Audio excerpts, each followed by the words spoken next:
Olá, pessoal, seja muito bem-vindo a mais um Ressoar, o programa que tem a missão de levar até a sua casa notícias boas e como precisamos de histórias que nos trazem esperança, não é? Nesse momento tão difícil que a gente está passando, minha gente. Você já se acomodou por aí? Então agora eu te convido para acompanhar os destaques do programa de hoje. Você vai conhecer o Sampa Mais Rural, uma plataforma colaborativa que conecta produtores rurais, feiras e público em São Paulo. O Conexão Social bate um papo super descontraído com a empresária, palestrante e escritora Heloísa Capelas. E tem mais uma edição do Ressoar Vida e Saúde. O fisioterapeuta Dr. Arthur Verler explica como o Pilates pode ser um grande aliado do trabalho em casa. Fica por aí, porque o Ressoar já está no ar.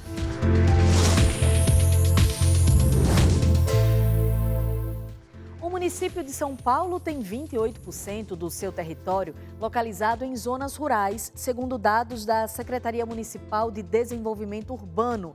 Ao todo, 420 quilômetros quadrados com mais de 40 mil habitantes, que abrigam chácaras e sítios de produção agrícola, além de áreas de proteção ambiental e terras indígenas. E para melhorar a conexão e a divulgação dessas zonas, olha que legal, foi criada a Sampa Mais Rural, que é uma plataforma colaborativa que conecta as áreas rurais à cidade. O objetivo é unir quem produz alimentos nas zonas rurais a quem comercializa, como feiras, grupos de consumo responsável, entrega de orgânicos, comércios parceiros da produção local e restaurantes. Bora conhecer? A Sampa Mais Rural é uma plataforma da Prefeitura de São Paulo colaborativa que quer fortalecer a produção local, o desenvolvimento rural e a agroecologia na cidade como um todo. Então, basicamente nela o cidadão pode conhecer a agricultura e o turismo rural da cidade e também na zona urbana, na periferia, conhecer a horta urbana, iniciativa, mercado orgânico e principalmente os parceiros da produção de Sampa, que é quem vende produção local, permitindo aí que o cidadão compre direto e fortaleça o produtor diretamente. Eu tenho aqui uma pequena propriedade, chamada Nossa Fazenda, que eu chamo de fazenda porque, apesar de ser uma das menores propriedades dos agricultores da região, eu tenho só 0,4 hectares, mas me dá o trabalho como se fosse realmente uma fazenda. Por eu ter pouco espaço, então eu procuro otimizar tudo que eu tenho. Tá? Eu tenho uma pequena criação de animais, eu tenho uma agrofloresta dentro dessa propriedade, eu tenho uma pequena área de horta e tenho essa estufa profissional de produção de alimentos, onde a gente agora está com uma produção de tomate.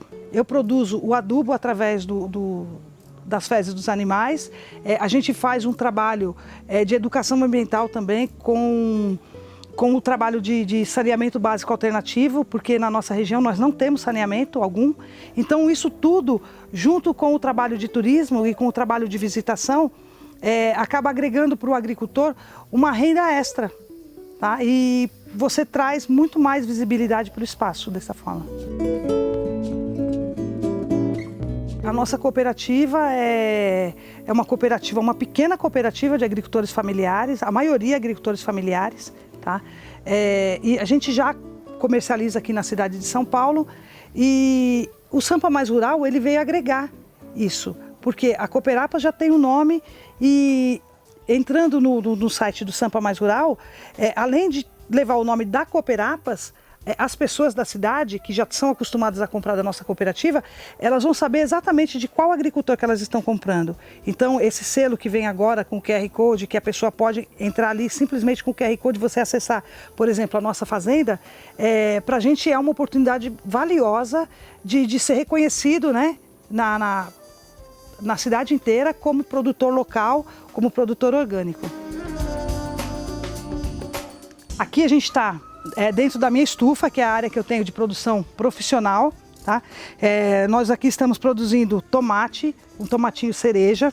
Nessa produção, a gente usou tão pouco recurso de fora, a gente usou simplesmente um pouco de calcário e fizemos análise de solo.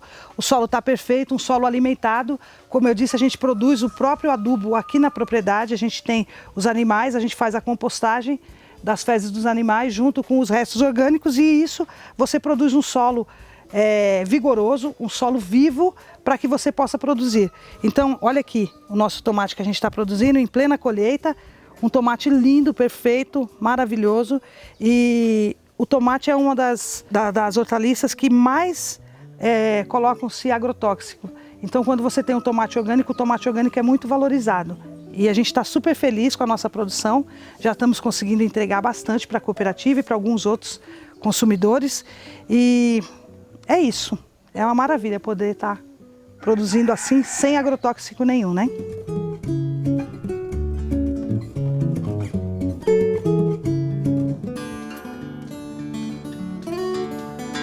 Nós vimos na plataforma Sampa Mais Rural uma forma de fortalecer a distribuição do produto orgânico e, naturalmente, deixar em exposição o comerciante, né, de quem valoriza o produto orgânico e sustentável. A nossa loja, quando ela foi criada justamente pensando em 3 pilares, que era a saúde, a sustentabilidade e a acessibilidade. E o Sampa Mais Rural, ele veio justamente fortalecer essa parte da acessibilidade, que tornou mais fácil nós chegarmos até o produtor e o produto desses produtores de orgânicos chegar até nós e, naturalmente, a gente tem uma ponte, um elo para chegar até o produtor final. Na prática, ele tem favorecido no sentido de tornar a gente mais conhecido como uma vitrine e, naturalmente, como a gente também fala e expõe o produtor, nós somos aqui uma vitrine da produção dos orgânicos, né, ao mesmo tempo. Então, ele contribui nessa parte. A gente deixa muito mais fácil e acessível a informação do que é orgânico e como se consumir e aonde encontrar esse produto de forma fácil.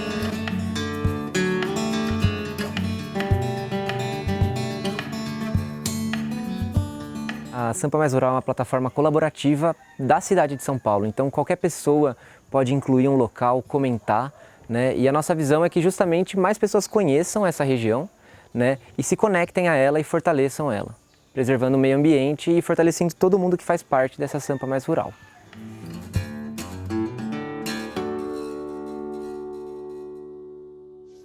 Excelente iniciativa, não é? Que conecta as áreas rurais à cidade. Muito legal.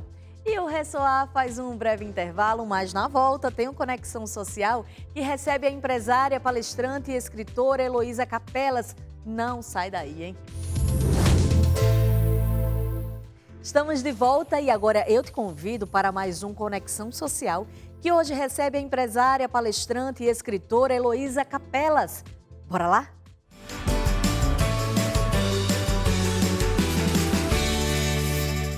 Olá, Renata. Nossa convidada de hoje é palestrante, terapeuta familiar, reconhecida como uma das maiores autoridades em inteligência emocional e comportamental no país. Ela também é coautora de mais de 7 livros de desenvolvimento humano e diretora do Centro Hoffman no Brasil. Nós temos a honra de receber em nosso programa a Heloísa Capelas. Seja muito bem-vinda, Heloísa. Muito obrigada, Nice. Muito obrigada. Estou bem feliz de estar aqui. A gente também ficou muito feliz de te receber. A gente sabe que você tem uma história de muita garra, muita superação. Eu tenho certeza que você vai inspirar muitas pessoas e por isso que antes da gente começar, nós fizemos questão de fazer um vídeo que conta um pouco da sua história, da sua trajetória. Vamos assistir? Vamos. Autoconhecimento para conquistar objetivos. Esse é um dos principais ensinamentos de Heloísa Capelas, CEO do Centro Hoffman, maior autoridade do processo Hoffman no Brasil e especialista em desenvolvimento humano. De família simples, com pai vendedor de caminhão, mãe dona de casa e mais 3 irmãos, a empresária, palestrante e escritora do best-seller O Mapa da Felicidade, com mais de 60 mil exemplares vendidos, Heloísa viveu uma infância pobre na periferia do bairro de São Miguel Paulista e encontrou no autoconhecimento e no perdão a chave para a felicidade. Após enfrentar uma série de dificuldades de saúde com sua filha mais velha, Beatriz, viu seu casamento, a construção de seus planos e sua família ruírem. Sempre alimentou em si a vontade de se diferenciar e empreender, mas não via sucesso no que tentava. percebeu que precisava mudar sua realidade e isso a impulsionou para decisões que mudariam a sua vida e a de milhares de pessoas. Quando vivenciou o processo Hoffman da quadrinidade aplicado no Brasil pelo então Instituto TAMI, em São Paulo, teve uma experiência que foi um divisor de águas na sua vida. Pediu demissão do banco em que trabalhava há anos, perdoou a todos e a si mesma, e assim passou a assumir uma postura positiva. A partir daquele momento, se aprofundou no método Hoffman e percebeu que, assim como mudou sua vida, poderia transformar a vida das outras pessoas. Há quase 3 décadas, Heloísa está à frente do processo Hoffman no Brasil, treinamento de autoconhecimento aplicado em 15 países, que já teve seus resultados cientificamente atestados pela Universidade Harvard dos Estados Unidos, ensinando a seus alunos muito mais do que uma metodologia, mas uma oportunidade de superar seus maiores desafios e descobrir forças dentro de si que nem sonhavam em ter.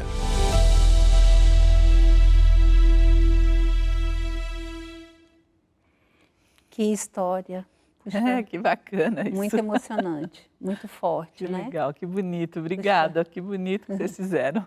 Muito bacana a sua história, parabéns, viu? Obrigada, obrigada. A gente viu que você teve uma trajetória grande até você conhecer o processo, né? Foram mudanças, transição de carreira. Tudo isso aconteceu depois do processo. Sim. Conta pra gente como é que foi até você encontrar o processo. Foi o processo Hoffman que fez eu fazer a virada, né? Porque como meu pai era muito bravo e a gente tinha que obedecer, né? Pai a gente obedece, né? Ainda mais pai bravo. Ele mandou que a minha irmã e eu entrássemos no Banco do Brasil. Apesar de muito bravo, meu pai era um feminista e ele defendia as mulheres. E ele dizia assim, os homens da minha casa são minhas 2 meninas, que nós somos em 4, 2 meninos e 2 meninas. E ele dizia que nós tínhamos que ter um emprego público para não depender de marido e termos a vida que a gente quisesse. Podia não casar, podia fazer o que quisesse, se a gente tivesse essa autonomia financeira. E com 18 anos eu fui para o banco, exatamente como meu pai queria. Eu trabalhava desde os 15, porque a gente não tinha dinheiro, né? Então a gente tinha que trabalhar muito cedo. Então todos nós 4, o meu irmão caçula começou aos 13, imagina.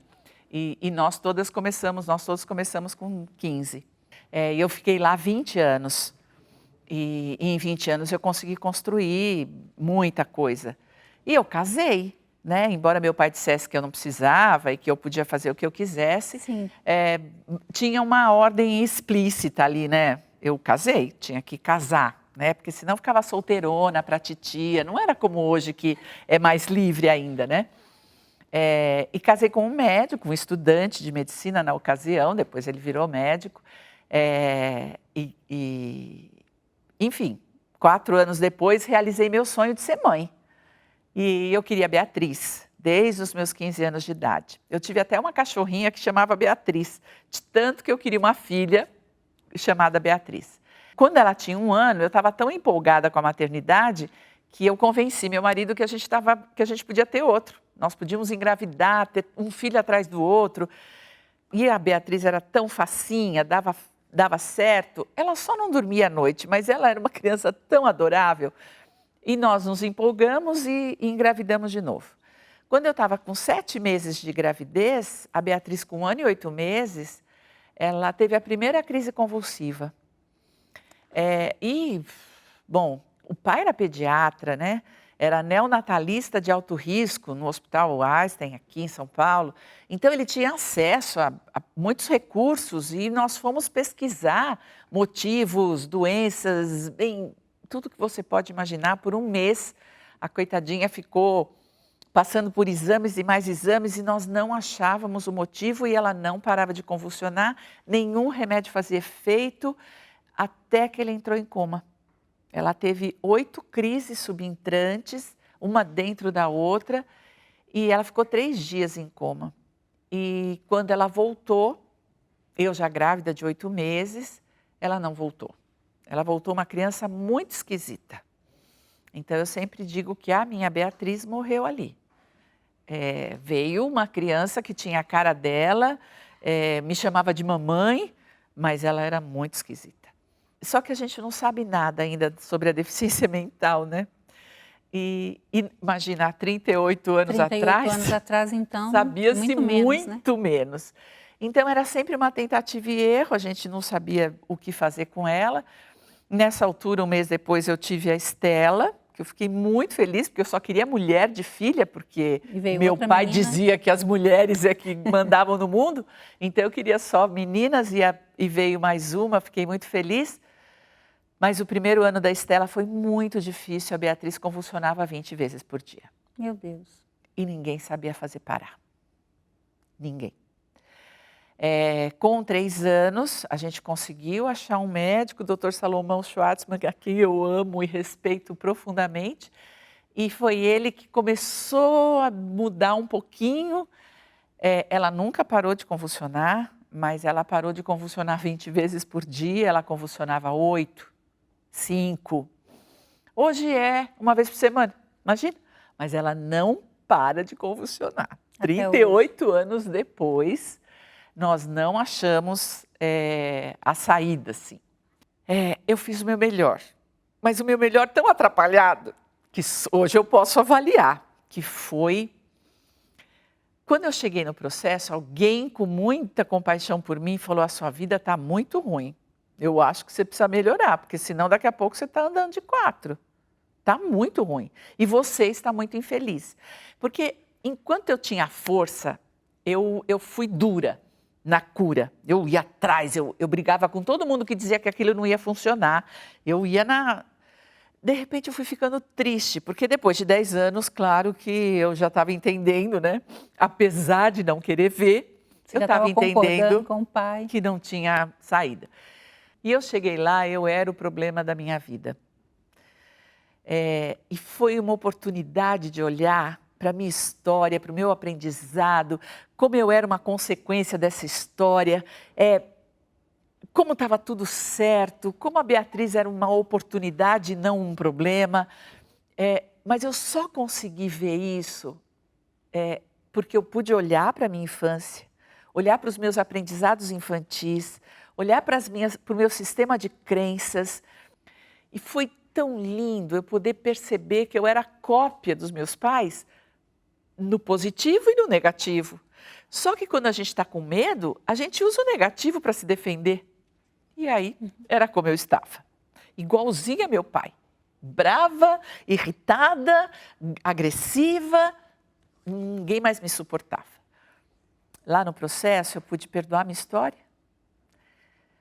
eu pude me perdoar como mãe, porque eu fiz tudo direitinho, só no foco errado. E eu pude perdoar minha filha, e eu me dei conta de que eu não estava querendo curá-la, eu só queria a minha felicidade de volta. Eu só queria uma filha normal. Eu só queria que nada daquilo tivesse acontecido. Então, a minha esperança de cura era para mim, porque eu não a aceitava como ela era. Agora, eu queria que você falasse sobre o processo, né? Porque ele é considerado, por Harvard, inclusive, um dos melhores treinamentos de inteligência emocional. E você falou um pouco da metodologia, falou um pouco do que aconteceu com você, mas eu queria que você falasse da metodologia. Da metodologia. Porque então, depois você vai dizer, inclusive, que hoje é você a diretora desse processo. Foi tão maravilhoso. Foi tão bom que eu não consegui nunca mais sair de lá. Você imagina que eu estava tão assustada e com tantos esses problemas, que cair nessa metodologia foi a bênção divina na minha vida. É uma técnica, é só uma metodologia, mas ela é tão inteligente, ela tem começo, meio e fim. E ela parte de uma teoria criada pelo Bob Hoffman em 1967, que chama Síndrome do Amor Negativo. Ele vai dizer que todos nós precisamos de amor incondicional para desenvolver todo o nosso potencial, os nossos talentos todos, e colocar tudo a serviço da vida. Mas nós não recebemos o amor incondicional, porque o incondicional é sem condição nenhuma. Mesmo porque amor incondicional ainda é uma meta na humanidade. Nós ainda não conseguimos viver. A gente vive e desvive. Ainda é alguns flashes. A criança, por falta de amor, ela não acredita que vale a pena. Ela cria um sistema de crenças onde ela não consegue construir autoestima positiva. Ela acha que ela não é bom o suficiente. E isso vai para o nosso inconsciente sem a gente saber. Se eu acredito que eu não sou boa o suficiente, eu nunca mereço o melhor da vida. Portanto, eu vou para a vida conquistando coisas, mas não curtindo aquilo que eu conquisto. Então, quem são os nossos modelos? Os nossos pais ou os nossos cuidadores, quem os substituiu. Sim. Adotivos, vó, tia, babás.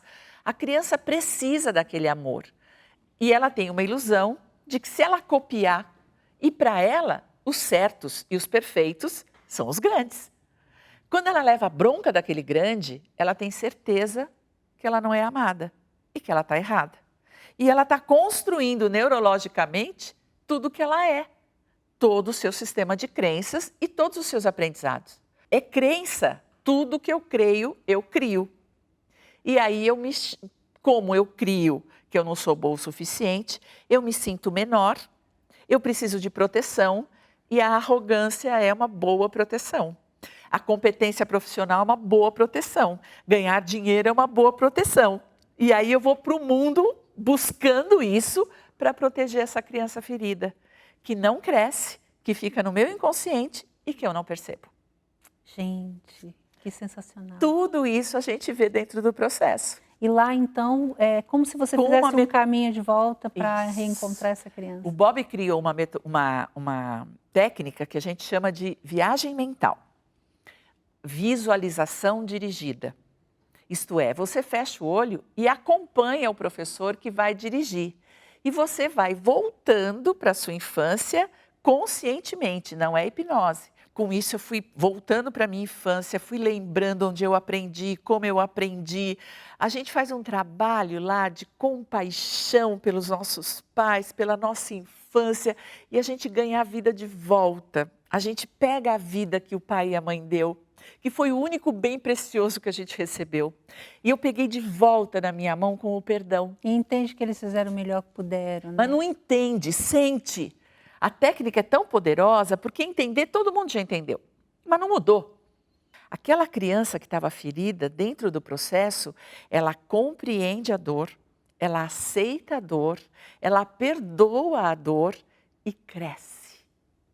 Então nós saímos de lá adultos emocionais. E isso vai fazer toda a diferença na nossa relação com as pessoas. O nível de empatia, o nível de compaixão, poder olhar para uma pessoa, não concordar com ela e compreender que dentro dela tem uma criança que sofre e que ela está fazendo aquilo porque está sofrendo. Não é porque ela quer. Aliás, a nossa pergunta sobre, inclusive, isso, né? Queria que você explicasse sobre as inteligências, inclusive a emocional. Isso. A importância dela na nossa sociedade atual, Heloísa. É muito, olha, falar sobre eu fico tão orgulhosa de participar desse trabalho. Faz de conta que temos, no mínimo, 4 facetas, 4 inteligências emocionais, 4 inteligências que nos formam. A primeira, a intelectual, essa que vos fala agora. É a inteligência que fala dentro de nós. Ela fala, ela pensa, ela lê, ela escreve, ela dá significado. A inteligência emocional. Toda a nossa competência de sentir emoções que são básicas em nós. Então, medo, alegria, tristeza, raiva e amor. São 5 básicas que todo ser humano sente. E as sofisticações das emoções, que são os nossos sentimentos. Essa competência de sentir é a inteligência emocional. Como nós reagimos emocionalmente àquilo que nos acontece. Nós temos uma inteligência espiritual, que não tem nenhuma conotação religiosa. A essência, a melhor parte, a sabedoria interior, que é nossa, a centelha divina em nós, a centelha de luz. E o nosso corpo físico, que é essa inteligência que a gente tem acesso e que muitas vezes não damos a menor bola. e que registra tudo e conta tudo.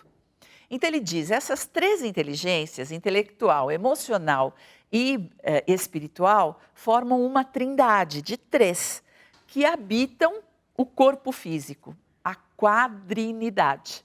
As pessoas chegam lá com o cabeção, com a inteligência intelectual e com o corpo físico. E todo o trabalho da semana é fazer as 2 inteligências aparecerem, ganharem corpo, ganharem autonomia e maturidade, de tal forma que as pessoas saem de lá com as 4 inteligências integradas. Nenhuma delas é melhor, nenhuma delas é pior, nenhuma delas é maior, nenhuma delas é menor. São 4 do mesmo tamanho que te trazem uma maturidade. E as pessoas saem do processo, como eu saí, prontas para resgatar e reconstruir a sua história. Foi isso que eu fiz. Foi isso que você fez. Eu queria que você falasse, então, como é que o processo, depois que a pessoa sai de lá, melhora, então, tanto a performance da pessoa, seja profissional, nos relacionamentos, e enfim, porque ela saiu de lá agora transformada. O que muda na vida dela do lado de fora?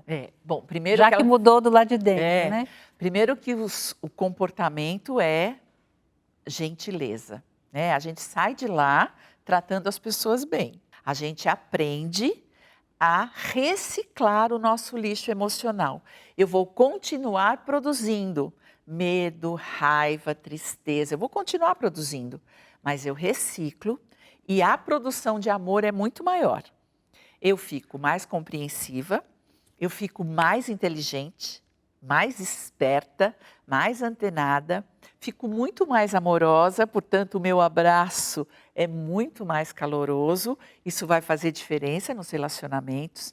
A gente recebe lá uma ferramenta para o resto da vida, porque não tem milagre. Escolher ser feliz é um trabalho de todo dia. Eu todo dia de manhã medito.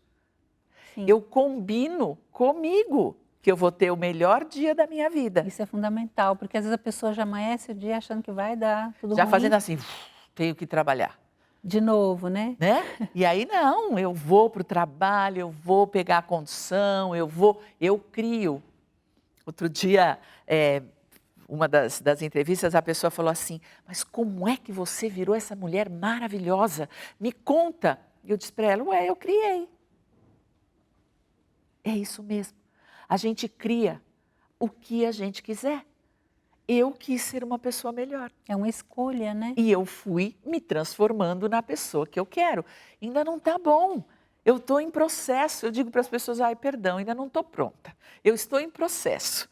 Porque a hora que eu estiver pronta, eu posso ir embora. Já que você falou em perdão, eu queria que você falasse um pouquinho sobre o perdão. Nossa! Porque eu acho que o perdão é uma das partes fundamentais que, tanto eu acho que no processo é abordado, mas isso para a vida, né? Porque eu acho que a pessoa também já acorda de manhã muito magoada, né? Isso.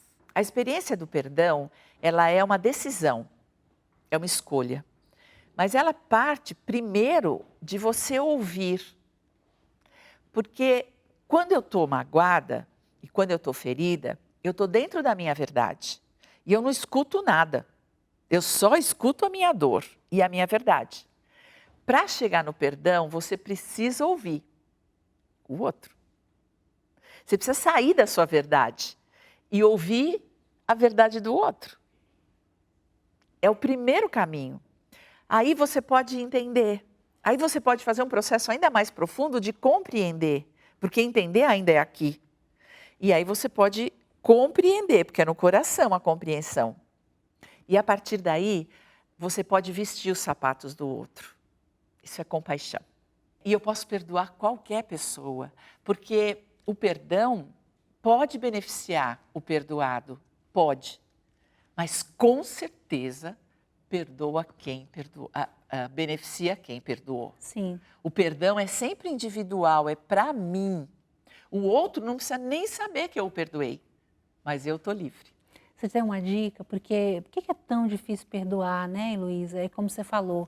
Normalmente a pessoa tem razão, porque, por exemplo, uma pessoa que foi traída por alguém que ela confiava muito, né? Ela tem razão. E acho que não é tirar a razão, mas a mágoa, o ressentimento só está fazendo mal para ela, né? Se tiver uma dica para dar, eu acho que a gente vai ajudar tantas pessoas. Bom, primeiro a dica é ler meu livro. Pelo amor de Deus, perdão é a revolução que falta.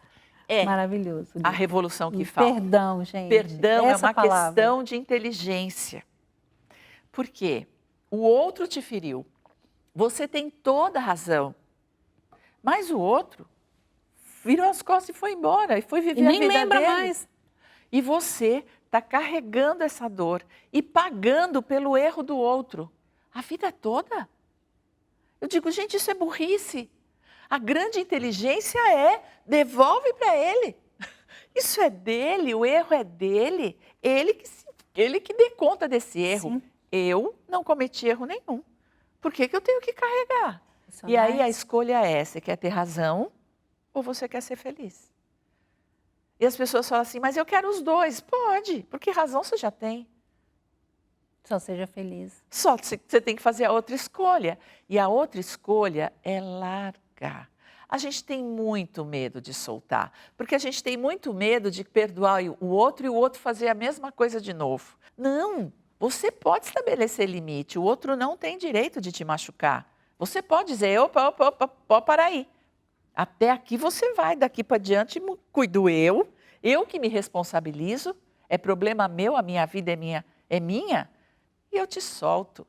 Sem contar, Heloísa, que você, trazendo para esse exemplo dos pais, porque normalmente a causa, como você falou, vem da infância e sem saber as pessoas têm mágoa dos pais, né? Pode ver que às vezes alguma coisa não dá certo na vida e a pessoa fala, também minha mãe me jogou muita praga, meu pai não acreditava em mim. E essa parte da mágoa, inclusive dos pais, isso as pessoas não sabem, mas isso freia o seu destino. Você não avança na vida. Normalmente a pessoa não dá certo na vida, não é por causa do que o pai falou, mas é por causa da mágoa. Você pode falar um pouquinho sobre isso, até porque você viveu, né? Eu vivi. Essa mágoa e essa raiva, elas são muitas, mas muitas vezes inconscientes. Porque a criança sentiu.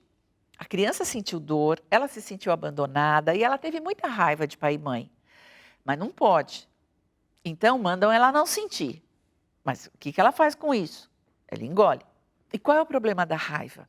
É que a gente faz um pacto de vingança com ela. Porque a raiva não fica na raiva, ela vai para a vingança. Sim. Porque é tudo proteção. Eu, com raiva do meu pai e da minha mãe, eu não pego a vida. Eu, com raiva, eu nego, eu rejeito a vida que eles me deram. Por isso, não dá certo a vida. E quando você menos percebe, você está fazendo a mesma coisa com seus filhos. Igualzinho. Igualzinho, a gente é igual Isso é muito que nem. sério. Eu quis parar um pouquinho nisso, porque a proposta do nosso quadro é ajudar as pessoas que estão em casa. E a gente está aqui com um especialista em inteligência emocional que viveu na pele e que trabalha com isso. Mas eu acho que as pessoas precisam ter consciência disso. Porque hoje a mulher ela tem um papel fundamental na sociedade, na família. E eu não estou responsabilizando ou jogando mais um peso, né? Mas a gente sabe da nossa importância como mãe, como esposa, e na sociedade, né? E às vezes a gente carrega isso e você está repetindo o mesmo erro com seus filhos, você está fazendo com que os seus filhos também vai fazer depois com seus netos e é toda uma geração, né? Então, tudo começa no perdão, Tudo né? começa. O Bob Hoffman dizia que a falta de amor incondicional era uma maldição, que vai de geração em geração, porque ela é inconsciente e faz parte da nossa evolução. Nós ainda não chegamos nisso. O nosso amor é condicional. A gente dá para receber. A gente ama ser, né? Eu amo se você. E aí as mães e os pais amam se a criança se comportar, né? O sonho de todos os pais é que a criança seja bonita, inteligente, bom aluno, obediente e que não cause nenhum transtorno, seja adequada em todos os ambientes e que dê orgulho. Eu costumo dizer que a nossa educação, ela nos adapta a um mundo que nós não criamos e nunca nos ensinam que a nossa função é criar o mundo. E nós temos recursos para criar esse mundo novo, mas nunca ninguém nos contou. Inclusive, Heloísa, na pandemia, você sentiu que houve um aumento das pessoas pelo autoconhecimento, até a procura lá no É o Hoffman? grande É o grande prazer que eu tenho com relação à pandemia, né? Puxa, precisou da pandemia para as pessoas acreditarem que nós temos outra inteligência que não é intelectual. A intelectual não está dando conta da pandemia, porque vem o medo e o medo é avassalador. E o medo é da inteligência emocional. E se nós não aprendermos a respeito dela para poder gerenciar, o medo nos paralisa. O nosso pior, que sempre existiu, ficou escancarado. E aí as pessoas não querem esse pior, e então estão procurando fazer isso. E agora? Faço o quê? Porque eu não sei fazer. Quem pode fazer o processo? A partir de que idade? Para que pessoa pode fazer? É para todo mundo? Todas as pessoas podem fazer. Os jovens, a partir dos 17 anos, e o meu aluno mais velho tinha 82 anos. A minha mãe foi fazer com 76. Então, e todas as pessoas lá no processo, a gente monta um micromundo. São todo tipo de profissão, desde o estudante de 17 até o professor doutor, donas de casa, homens e mulheres, pessoas com 75 anos e jovens de 17, de 30, de 55, tudo se mistura ali, porque essa mistura nos ensina algo fundamental, que é a inclusão. O ser humano naturalmente inclui. Todas as pessoas fazem parte. São pessoas, estão vivas, elas fazem parte. Agora, você também foi pioneira na plataforma online, né? Foi. Fala um pouco sobre ela, porque agora tudo é online, né? Tudo é online. Todo mundo criou uma, mas você foi pioneira, né? Você sabe que eu comecei, eu acho que faz 10 ou 12 anos. Eu fui numa conferência nossa do processo Hoffman. A cada 2 anos, são 16 países que aplicam o processo. E há, sei lá, 10 ou 12 anos, que agora eu não me lembro, eu fui para o Canadá encontrar essa turma, porque cada 2 anos a gente se encontra. E dessa vez era no Canadá. Foi a primeira, e nós tivemos uma aula de Facebook, há 12 anos atrás. Eu, pelo telefone, ainda era celular, mas ainda não tinha vídeo, era aquela coisa ainda era um tijolão naquela época. Sim. E eu ligando para as minhas meninas daqui, e pelo telefone, junto com a professora, nós montamos o nosso Facebook, há 12 anos atrás. E a partir daí eu nunca mais parei.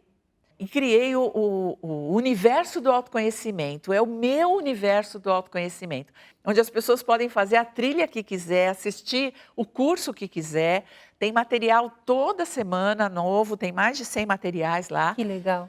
Então as pessoas que entram no meu canal do YouTube, tem curso, tem palestra, tem um monte. O Instagram está cheio de live. Eu falo que nem uma doida. Porque eu falo, gente, as pessoas precisam saber. Eu tinha uma vida tão infeliz, podia ter dado tudo errado. Eu tive os 4 filhos que eu queria, deu tudo certo na minha família, dá tudo certo no meu trabalho. E não é que a gente não tem problema. Sim. Né? Inclusive, a inteligência emocional, ela é muito importante para o empreendedor, né? Sim. Porque você tem que gerir sua vida, a empresa e a vida de pessoas, né? Heloísa, eu queria que você falasse agora sobre o Instituto Êxito, porque eu sei que você é sócia também, uma das sócias. É um trabalho maravilhoso. Inclusive, eu falava para você do nosso trabalho aqui no Instituto Ressoar, que do lado de cá a gente também tem os nossos projetos que impactam vidas e tal. E eu queria que você falasse da importância das pessoas se envolverem também em projetos sociais e do seu trabalho lá.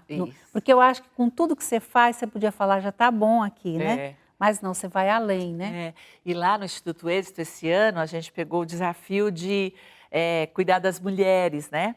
De lá, das empreendedoras. E eu estava brincando com eles, que eu sou muito metida, eu disse, eu vou dobrar o número de empreendedoras desse instituto aqui, porque tem muita gente fazendo coisas muito legais. Olha lá, a gente tem mais de 400 cursos na plataforma do Instituto Êxito. É uma ideia maravilhosa, é absolutamente gratuita.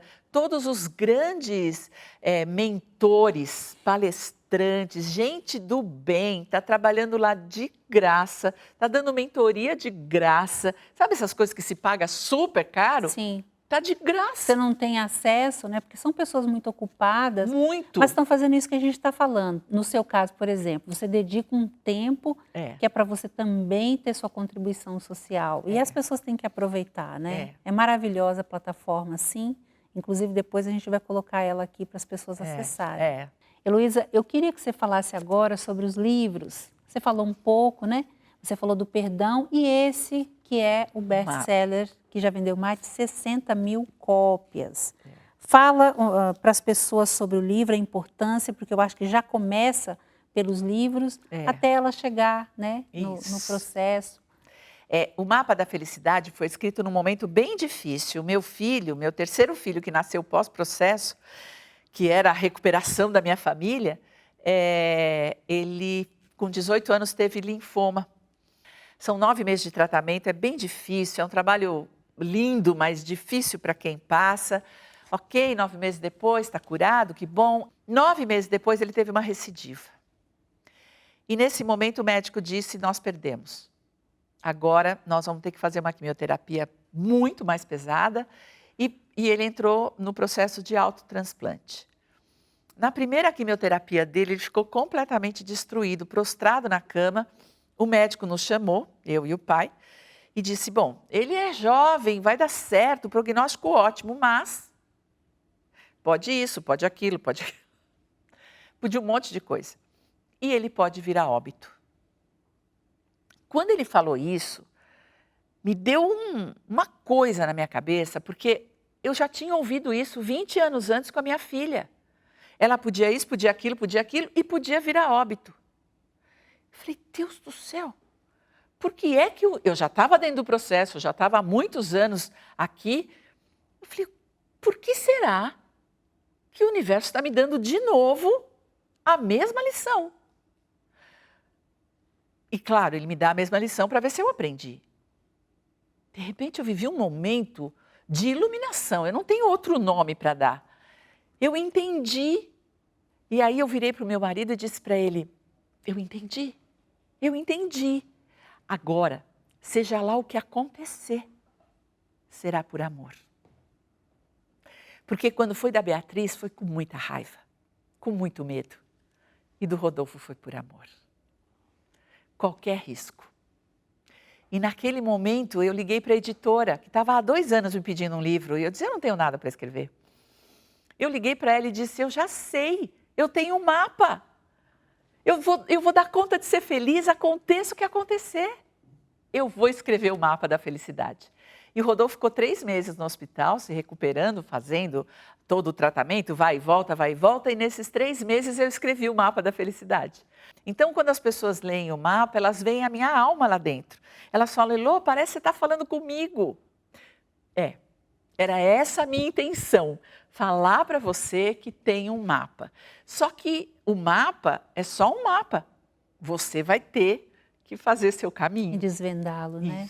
Muito lindo isso. Por isso ele deu super certo. Eu não fiz nada, ele continua vendendo muito. O Perdão, aí 2 anos depois a editora veio me pedir outro livro. Eu disse, bom, mas eu só posso escrever sobre o perdão. Eu não tenho outro assunto, né? E eles disseram ok, porque eu queria antes do mapa, eu falei para ela, e se eu falasse do perdão? Porque foi o perdão que me trouxe aqui. Ela disse, mas é porque perdão não vende. Então vamos falar de felicidade. Felicidade vende. Então esse vendeu 45 mil, é bastante, é best-seller, mas ele é sempre o segundinho, assim. Eu acho que ele é um segundo momento, porque né? O perdão as pessoas estão querendo primeiro a felicidade. Agora, a gente aprendeu muito aqui sobre inteligência emocional. Que bom. Mas eu queria que você finalizasse mandando um recado para as pessoas. Eu sei que tem gente assistindo a gente agora que está sofrendo, que tem uma dor, às vezes uma dor parecida com essa que a gente falou aqui, ou às vezes uma dor que a gente nem imagina. Mas a gente sabe que tem solução, e a solução às vezes está tão pertinho, né? Tá. Queria que você falasse com elas agora, para a gente poder encerrar. Eu queria só te dizer que o perdão salva as vidas. Mas eu quero te contar que você tem todos os recursos que você precisa para viver sua vida o melhor possível. Está tudo dentro de você. Nasceu pronto. Você é o ser perfeito criado por Deus. Do jeito que é maravilhoso. E a vida está aí para você. Então, se ela veio para você, ela nunca erra endereço. Ela é sua. E você tem os recursos que precisa para vivê-la. Nós não somos vítimas de nada. Muito pelo contrário. Nós somos protagonistas da nossa história. Só eu posso viver a minha história. É por isso que eu falo dela.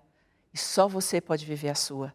Mas se eu dou conta da minha, olha, você dá da sua. Você só não sabe disso. Então eu estou aqui para te contar. Você dá conta. Sensacional. Muito bom. É isso mesmo. Eu queria te agradecer. Eu que agradeço. Eu queria te honrar, te dizer o quanto que eu admiro o seu trabalho. Obrigada. Você, com a sua história agora, que eu fiquei sabendo mais a fundo. Tudo que você já fez pelas pessoas. Desejo que você continue fazendo por muitos e muitos anos mais e passando esse legado para todo mundo que vai lá. Eu tenho certeza que as pessoas saem de lá transformadas. Sim. Muito obrigada pelo seu tempo, né? Por ter vindo aqui.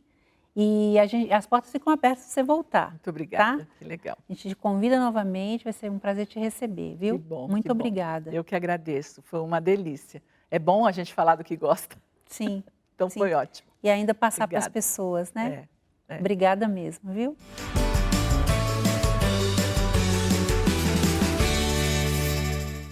Minha gente, que aula, não é essa de autoconhecimento? Eu aprendi muito. Obrigada aí pelos ensinamentos, tá, Heloísa? E mais uma pausa, mas eu já te adianto, hein, que no próximo bloco tem muita dica de saúde com o fisioterapeuta Dr. Arthur Werler. E você não vai querer perder, que tá bom demais, viu? O assunto agora é saúde. O Dr. Arthur Werler, que é fisioterapeuta e especialista em reabilitação, explica como o Pilates pode ser um grande aliado do home office. Bora acompanhar? Boa tarde, tudo bem com vocês? Meu nome é Dr. Arthur Werler, eu sou CEO do Grupo W Saúde, sou fisioterapeuta, especialista em aparelho locomotor no esporte, medicina tradicional chinesa, acupuntura, RPG e reabilitação. Vou estar com vocês aqui nos próximos domingos, onde a gente vai estar falando sobre home office. A gente tem observado aqui na clínica o quanto os pacientes têm nos procurado e tem aumentado diversas queixas como dores nas costas, dores nas pernas, nos braços, mãos, punhos. Isso tudo em decorrência da pandemia, que tem nos forçado a ficar um pouco mais tempo em casa do que o habitual. Nós vamos estar dando dicas para vocês como pode melhorar o trabalho em casa e como você pode sofrer um pouquinho menos com essas queixas que a gente falou anteriormente. Você sabe o que é o Pilates? Nós vamos falar um pouquinho dessa técnica, o que ela pode estar auxiliando no home office e nessas queixas que apareceram durante a pandemia de uma forma em geral.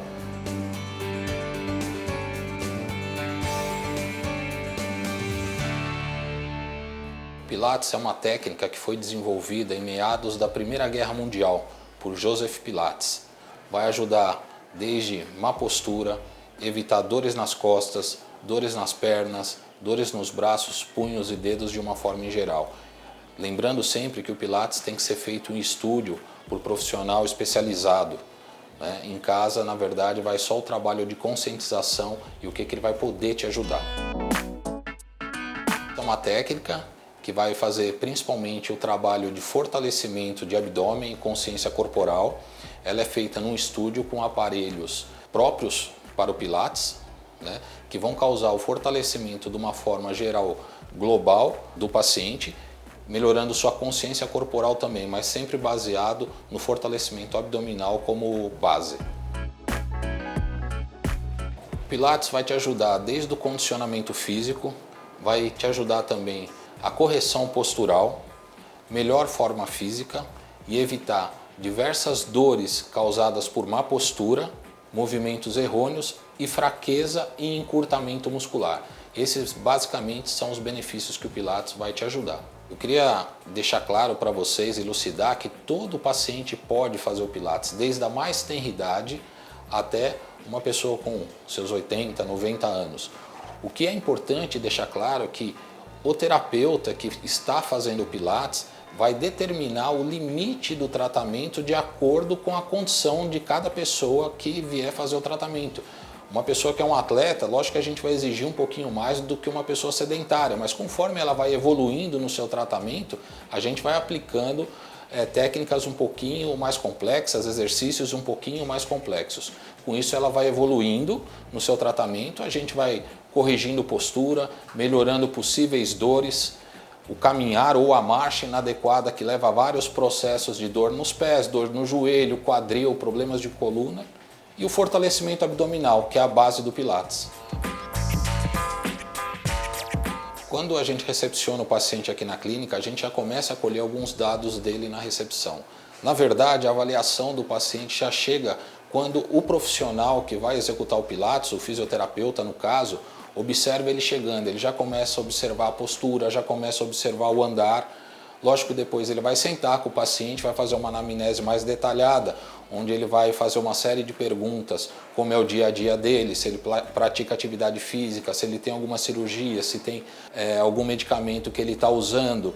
E em cima disso a gente vai vendo a avaliação também postural do paciente, vai ver se ele tem algum exame que ele trouxe, feito essa anamnese de história da moléstia atual, história da moléstia pregressa e tudo o que o paciente apresenta de uma forma física e também os exames dele, a gente desenvolve a técnica que a gente vai utilizar dentro do Pilates ou o protocolo que a gente vai utilizar aquele paciente. Sempre lembrando que o limitador para cada paciente vai ser a sua estrutura, como ele se apresenta. Cada paciente é único, então o tratamento de cada paciente vai ser único.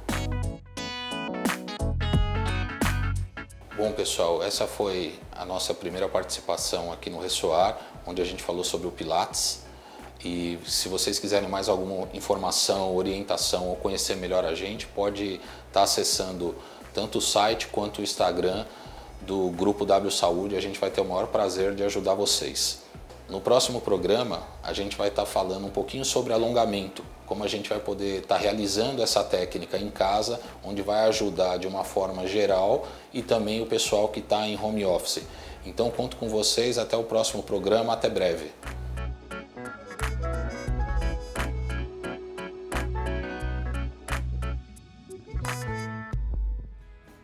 E o programa de hoje chegou ao fim. Se você gostou das matérias e quer assistir novamente, se inscreva aí no nosso canal do Ressoar, lá no YouTube, hein?